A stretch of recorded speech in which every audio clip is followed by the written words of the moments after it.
नमस्कार मित्रांनो, आर.एस. अकॅडमीमध्ये आपल्या सर्वांचं सहर्ष स्वागत आहे. मित्रांनो, पद्म पुरस्कार 2026 नुकतेच जाहीर झालेले आहेत. मी या संदर्भामधले जे महाराष्ट्राच्या विशेष व्यक्तींच्या संदर्भामध्ये जे प्रश्न आहेत, ते प्रश्न आणि एकूणच सांख्यिकीय माहिती वगैरे जी आहे, ती या पुरस्काराच्या माध्यमातून आपल्याला बघायची आहे. पण तत्पूर्वी जर तुम्ही आमच्या चॅनलवर नवीन असाल, तर चॅनलला लाईक करा, सबस्क्राईब करा आणि जास्तीत जास्त विद्यार्थ्यांच्या पर्यंत शेअर करा. तर जास्त वेळ न लावता मित्रांनो आपण सुरुवात करूया. बघा, पहिला प्रश्न आहे, 2026 मध्ये महाराष्ट्रातील कोणत्या अभिनेत्याला मरणोत्तर पद्मविभूषण पुरस्कार जाहीर झाला? तर त्याचं उत्तर आहे धर्मेंद्र सिंह देओल. आणि कोणत्या क्षेत्राशी संबंधित आहे? तर कला या क्षेत्राशी संबंधित आहे. तर तुम्हाला मित्रांनो यामध्ये त्यांचं जे क्षेत्र आहे ते सुद्धा लक्षात ठेवायचं आहे. तुम्हाला विचारलं जाईल की धर्मेंद्र सिंह देओल हे कोणत्या क्षेत्राशी संबंधित आहेत? तर त्याचं उत्तर काय असणार आहे? कला या क्षेत्राशी संबंधित आहे. त्यानंतर दुसरा प्रश्न आहे, व्यापार आणि उद्योग क्षेत्रात महाराष्ट्रातील कोणत्या दिग्गज उद्योगपतीला 2026 मध्ये पद्म पुरस्कार मिळाला? तर ते आहेत उदय कोटक. आता यांना कोणकोणते पुरस्कार मिळालेले आहेत हे तुम्हाला बघायचं आहे. समजा इथं धर्मेंद्र देओल यांना पद्मविभूषण पुरस्कार मिळालेला आहे. मग व्यापार आणि उद्योग क्षेत्रात महाराष्ट्रातल्या कोणत्या दिग्गज उद्योगपतीला पद्म पुरस्कार प्राप्त झाला? आता लक्षात ठेवा, पद्मविभूषण, पद्मभूषण आणि पद्मश्री असे पुरस्कार आहेत. त्यामध्ये यांना कोणता पुरस्कार मिळालेला आहे ते तुम्ही मला कमेंट बॉक्समध्ये सांगायचं आहे. पण यांचं जे क्षेत्र आहे ते कोणतं आहे? उद्योग क्षेत्र आहे, हे लक्षात ठेवायचं आहे. त्यानंतर बघा, प्रश्न क्रमांक 3, पालघरमधील कोणत्या वारली संगीतकाराला 2026 चा पद्मश्री पुरस्कार मिळाला? तर त्याचं नाव आहे भिकल्या लाडक्या दिंडा. आता यामध्ये एक गोष्ट महत्वाची आहे, ती म्हणजे हा जो भिकल्या लाडका दिंडा आहे, ही जी व्यक्ती आहे भिकल्या लाडक्या दिंडा, यांचं जर तुम्हाला स्थळ विचारलं तर ती आहेत पालघरची. त्यामुळे याच्यावरती तुम्हाला प्रश्न येऊ शकतो. पालघर महाराष्ट्रामध्ये आहे. तर पालघरवरती तुम्हाला प्रश्न विचारला जाऊ शकतो. त्यांना कोणता पुरस्कार मिळाला? तर त्यांना पद्मश्री पुरस्कार मिळाला आणि त्यांचं नाव जे आहे ते भिकल्या लाडक्या दिंडा. तर मित्रांनो एवढ्यावरती तुम्हाला लक्ष द्यायचं आहे. पालघर, त्यानंतर वारली संगीतकार आहे, हे सुद्धा लक्षात ठेवा. वारली संगीतकार. तर या गोष्टी प्रामुख्याने तुम्हाला लक्षात ठेवायच्या आहेत. त्यानंतर प्रश्न क्रमांक 4, प्रसिद्ध तमाशा कलाकार रघुवीर खेडकर यांना कोणत्या क्षेत्रासाठी पद्मश्री जाहीर झाला? तर कला क्षेत्र तमाशा. नाव आहे रघुवीर खेडकर. त्यांना पुरस्कार जाहीर झालेला आहे तो पद्मश्री आणि त्यांचं जे क्षेत्र आहे ते कोणतं आहे? कला. तर एवढ्या गोष्टींवरती तुम्हाला लक्ष द्यायचं आहे. म्हणजे इथे एक जरी प्रश्न तुम्हाला दिसत असेल, तर याच्यामध्ये 3-3 प्रश्न तयार होऊ शकतात.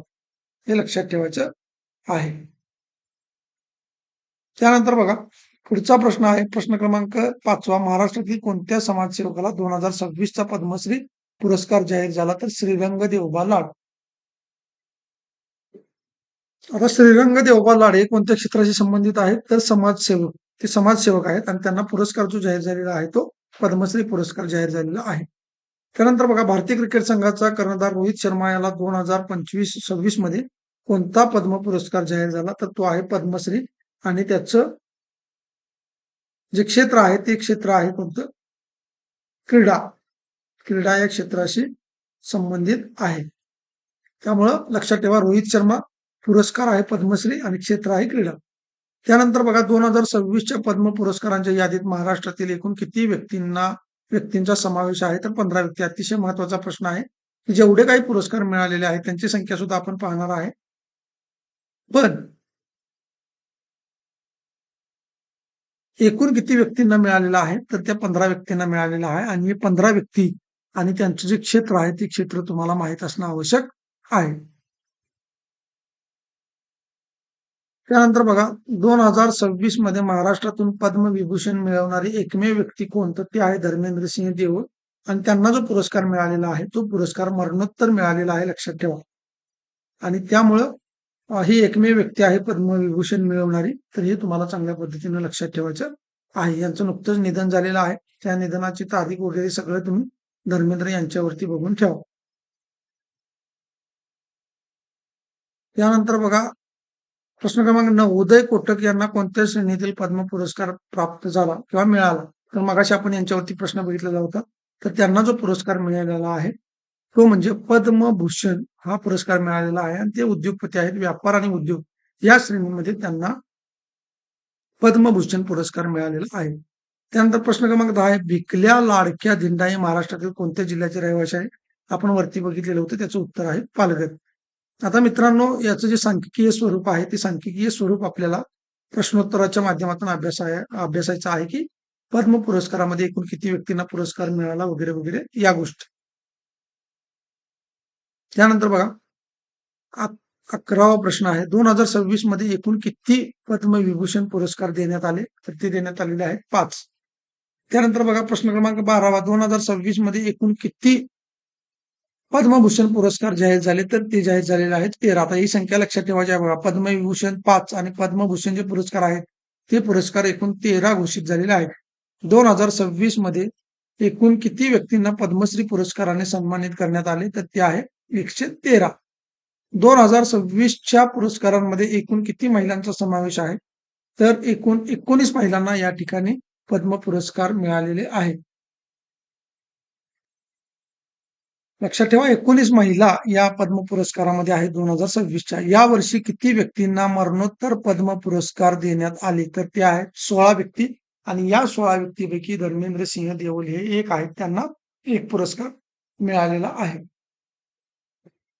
त्यानंतर बघा, परदेशी श्रेणीतील किती व्यक्तींना 2026 मध्ये पद्म पुरस्कार मिळाले? तर ते 6 व्यक्तींना मिळालेले आहे. 2026 मध्ये एकूण किती पद्म पुरस्कारांची घोषणा करण्यात आली? तर 131. टोटल किती आहेत? 131. इथे जर वर आपण आकडा बघितला तर बघा, 113, हे 13 आणि हे 5 अशा पद्धतीनं 131 व्यक्तींना हा पुरस्कार मिळालेला आहे. त्याच्यामध्ये 2 जोड्यांचा देखील समावेश आहे. 2026 चे पद्म पुरस्कार कोणत्या दिनाच्या पूर्वसंध्येला जाहीर झाले? प्रजासत्ताक दिन. 26 जानेवारीच्या पूर्वसंध्येला, म्हणजे या ठिकाणी 25 जानेवारीला हे पुरस्कार जाहीर झालेले आहेत. त्यानंतर बघा, पद्म पुरस्कारांची घोषणा दरवर्षी कोण करते? तर पद्म पुरस्काराची जी घोषणा आहे ती भारत सरकार करते, परंतु राष्ट्रपतीच्या मान्यतेने करते, हे लक्षात ठेवायचं आहे. 2026 चे पुरस्कार कोणत्या राष्ट्रपतींनी मंजूर केले? तर सध्याची जे राष्ट्रपती आहेत श्रीमती द्रौपदी मुर्मू यांनी मंजुरी दिलेली आहे. त्यानंतर बघा, जे काही तुलनात्मक आणि ऐतिहासिक संदर्भ आहेत महाराष्ट्राच्या संदर्भामध्ये, ते आपल्याला बघायचे आहेत. आता 2025 मधले काही महत्वाचे जे पुरस्कार आहेत, जे आपल्या महाराष्ट्रातील व्यक्तींना मिळालेले आहेत, ते आपण बघायचे आहेत. कारण 2025 मध्ये मनोहर जोशी यांना मरणोत्तर पुरस्कार मिळालेला आहे. 2025 मधला हा जो पुरस्कार आहे, हा महत्वाचा आहे, की मनोहर जोशी यांना पद्मभूषण पुरस्कार मिळालेला आहे. पण साल लक्षात ठेवायचं, मागच्या वर्षी 2025 ला मिळालेला आहे. त्यानंतर बघा, 2025 मध्ये पद्मभूषण मिळालेले महाराष्ट्राचे गायक कोण? तर पंकज उधास यांना सुद्धा मरणोत्तर मिळालेला आहे. आता ही जी 2 नावं आहेत आणि खालचं हे नाव आहे बघा, चित्रपट दिग्दर्शक शेखर कपूर यांना 2025 मध्ये कोणता पुरस्कार मिळाला? तर पद्मभूषण पुरस्कार मिळाला. हे 3 पुरस्कार जे महत्वाचे आहेत, ते पुरस्कार तुम्हाला चांगल्या पद्धतीने लक्षात ठेवायचे आहेत, कारण हे महाराष्ट्रीयन व्यक्तींच्या संदर्भामध्ये आहे. त्यामुळं हे तुम्हाला लक्षात ठेवायचं आहे. त्यानंतर बघा, पद्म पुरस्काराची स्थापना कोणत्या वर्षी झाली? याच्यावरती मित्रांनो 100% प्रश्न येतो. त्यामुळे तुम्हाला हे जे साल आहे 1954 हे माहित असणं आवश्यक आहे. त्यानंतर 25वा प्रश्न आहे. पद्म पुरस्कारांचे 3 प्रकार कोणते? तर पद्म पुरस्कारांमध्ये सर्वोच्च जो पुरस्कार आहे तो आहे पद्मविभूषण. त्यानंतर दुसऱ्या क्रमांकाचा आहे तो पद्मभूषण आणि तिसऱ्या क्रमांकाचा आहे पद्मश्री. त्यानंतर बघा, भारतातील सर्वोच्च नागरी पुरस्कार कोणता? तो आहे भारतरत्न.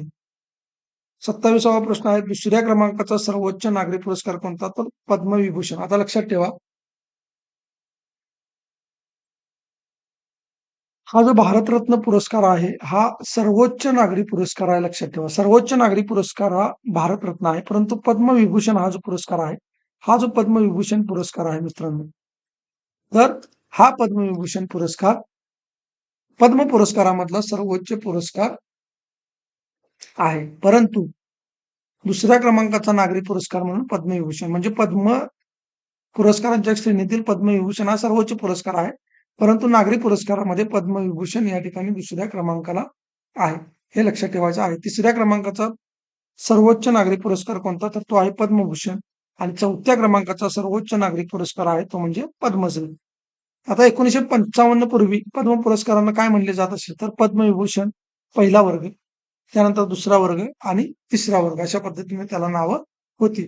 आता विशेष श्रेणी आणि कामगिरीमधले जे काही प्रश्न आहेत ते प्रश्न आपल्याला बघायचे आहेत. तर त्यातला पहिला प्रश्न आहे 2026 मध्ये महाराष्ट्रातील कला क्षेत्रातील योगदानासाठी कोणाला गौरवण्यात आले? तर त्यामध्ये बघा 3 नावं आहेत. कोणकोणती?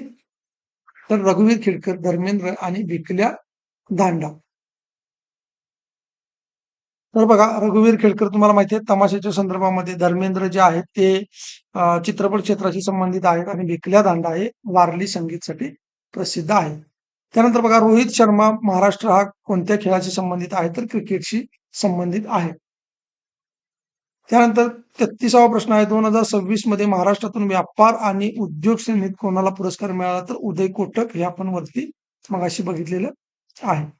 त्यानंतर बघा सार्वजनिक व्यवहार क्षेत्रात महाराष्ट्रातून कोणाला सन्मानित करण्यात आलेले आहेत? श्रीरंग देवबा लाड.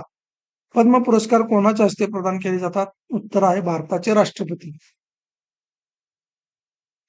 प्रश्न क्रमांक 36 2026 चे पुरस्कार वितरण साधारणतः कोणत्या महिन्यात केले जातात? तर त्याचं उत्तर आहे मार्च किंवा एप्रिल.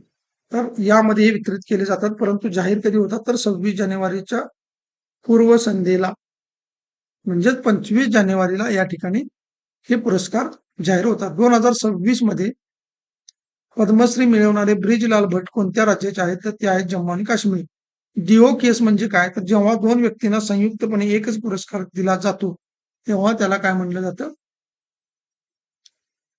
डिओ असं म्हटलं जातं. 2026च्या यादीत महाराष्ट्राचे वर्चस्व असण्याचे कारण काय? तर मित्रांनो विविध क्षेत्रामध्ये हे जे लोक आहेत ते कार्यरत आहेत, या व्यक्ती कार्यरत आहेत.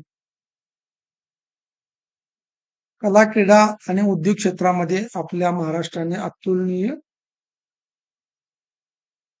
कामगिरी केलेली आहे. त्यामुळं हे व्यक्ती जे आहेत ते तुम्हाला चांगल्या पद्धतीने लक्षात ठेवायचे आहेत. पद्म पुरस्कारांसाठी नामांकन प्रक्रिया कुठे केली जाते? तर राष्ट्रीय पुरस्कार पोर्टल कंसात दिलेला आहे award.gov.in या पोर्टलवरती या ठिकाणी पद्म पुरस्कारांचे नामांकन प्रक्रिया पार पडते. त्यानंतर बघा इतर जे काही सामान्य ज्ञानासंदर्भातले प्रश्न आहेत जे की पद्म पुरस्काराच्या अनुषंगाने अतिशय महत्वाचे आहेत, ते आपल्याला बघायचे आहेत. तर त्यामध्ये बघा मित्रांनो पद्म पुरस्कारासोबत रोख रक्कम दिली जाते का? तर असा प्रश्न आहे. पद्म पुरस्कारांसाठी रोख रक्कम दिली जाते का? तर पद्म पुरस्कारासाठी कोणतीही रक्कम दिली जात नाही. तुम्हाला पर्यायामध्ये देतील 1,00,000, 10,00,000, 50,00,000 आणि काही नाही. तर त्याचं उत्तर आहे काहीच नाही. म्हणजे रक्कम काहीच देत नाहीत. परंतु फक्त एक पदक असतं आणि त्यानंतर एक प्रमाणपत्र दिलं जातं. 1 वर्षात जास्तीत जास्त किती पद्म पुरस्कार दिले जाऊ शकतात? तर 120 दिले जाऊ शकतात. परंतु ते कसे असतात? की मरणोत्तर वगळून. आता हे जे 131 पुरस्कार आहेत याच्यामध्ये मरणोत्तर आणि परदेशी व्यक्तींचा समावेश आहे, हे लक्षात ठेवायचं आहे. नाहीतर जास्तीत जास्त 120च पुरस्कार या ठिकाणी देता येतात. परंतु सध्या 131 पुरस्कार 2026 मध्ये देण्यात आलेले आहेत आणि याचं कारण काय आहे? तर मरणोत्तर आणि परदेशी व्यक्ती धरून हे 131 पुरस्कार आहेत. त्यानंतर बघा महाराष्ट्रातील वारली संस्कृतीचे प्रतिनिधी म्हणून कोणाला गौरवण्यात आले? भिकल्या लाडक्या दिंडा. धर्मेंद्र सिंह देओल यांना कोणत्या टोपण नावाने ओळखले जाते? तर ही मॅन या नावाने त्यांना ओळखले जात होते. तर अशा पद्धतीने मित्रांनो आपण पद्म पुरस्कारावरती प्रश्न बघितलेले आहेत. आता आपल्याला जो भारताने अंडर 19 विश्वचषक जिंकलेला आहे, 19 वर्षाखालील एक दिवसीय क्रिकेट विश्वचषक जिंकलेला आहे. त्याचा जो कर्णधार आहे आयुष म्हात्रे हा महाराष्ट्राचा मुलगा आहे. त्यामुळं त्याच्यावरती प्रश्न येणं अपेक्षित आहे. तर आपण पुढच्या लेक्चरला या ठिकाणी काय करूया की जो अंडर 19चा विश्वचषक झालेला आहे त्याच्यावरती प्रश्न तयार करूया. जर व्हिडिओ चांगला वाटला असेल तर लाईक करा, सबस्क्राईब करा, जास्तीत जास्त विद्यार्थ्यांच्या पर्यंत शेअर करा. धन्यवाद.